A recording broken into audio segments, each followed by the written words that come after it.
مصر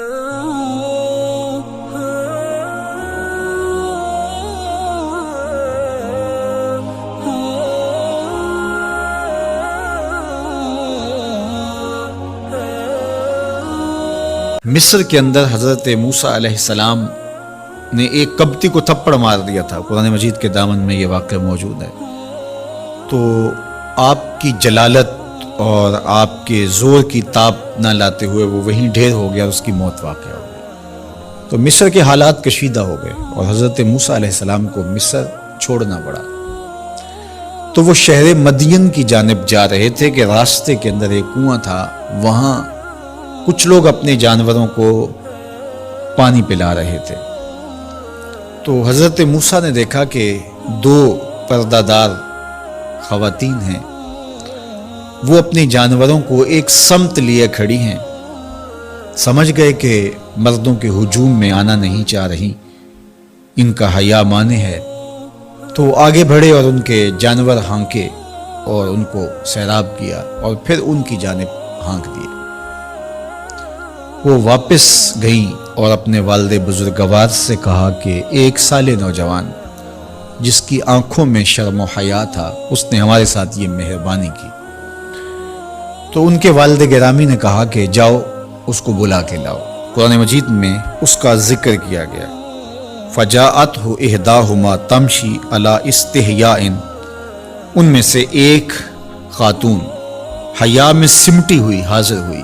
اس نے کہا کہ ہمارے والد گرامی آپ کو بلاتے ہیں، آپ نے ہمارے ساتھ جو مہربانی کی ہے اس کا وہ اجر دینا چاہتے ہیں. تو حضرت موسیٰ علیہ السلام ان کے ساتھ چلے گئے اور جب گئے تو یہ گھر تھا حضرت شعیب علیہ السلام کا اور یہ صاحبزادیاں حضرت شعیب علیہ السلام کی تھیں. تو اس خاتون کا شرم و حیا کے ماحول میں حضرت موسیٰ علیہ السلام کو یہ کہنا اور چل کے اس انداز سے آنا، قرآن نے اس کی حکایت بیان کی ہے. تو خدا کو پسند ہے کوئی خاتون حیا کے ماحول میں آئے تو اللہ اس کی آمد کو اور اس کے آنے کو قرآن کا عنوان بنا دیتا ہے اور قرآن کی حکایت بنا دیتا ہے کہ جو خاتون حیا کے جوہر کی مالکہ ہو وہ اللہ کو کتنی اچھی لگتی ہے. اللہ اکبر. حضرت نبی اکرم صلی اللہ علیہ وآلہ وسلم کا فرمان حیا کے حوالے سے، الحیاء من الایمان، حیا ایمان سے ہے. تو جتنے بھی ایماندار لوگ ہیں وہ پھر حیا کے جوہر سے مزین ہوں گے، مالا مال ہوں گے. آپ دیکھ لیجئے سب سے بڑے ایماندار تو میرے اور آپ کے آقا مولا ہیں، اور حضور کمواری لڑکی سے زیادہ حیادار تھے. باقی حضور کے اصحاب دیکھ لیجئے، ان کا حیا اور حضور کی ازواج مطہرات کا حیا دیکھیے.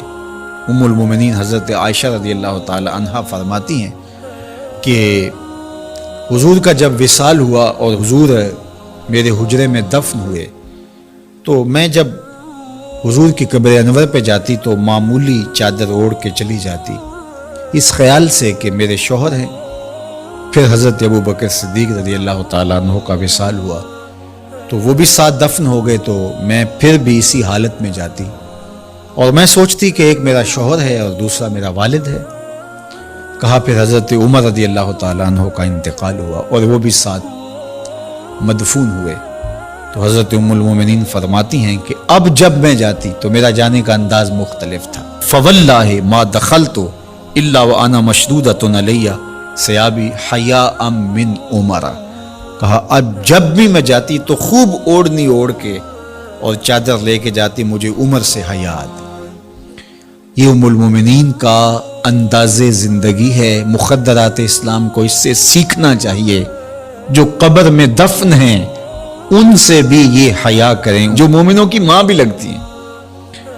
اور آج یہ دلائل دیے جائیں کہ پردہ تو جناب دل کا ہوتا ہے، چہرے کا پردہ تو نہیں ہے.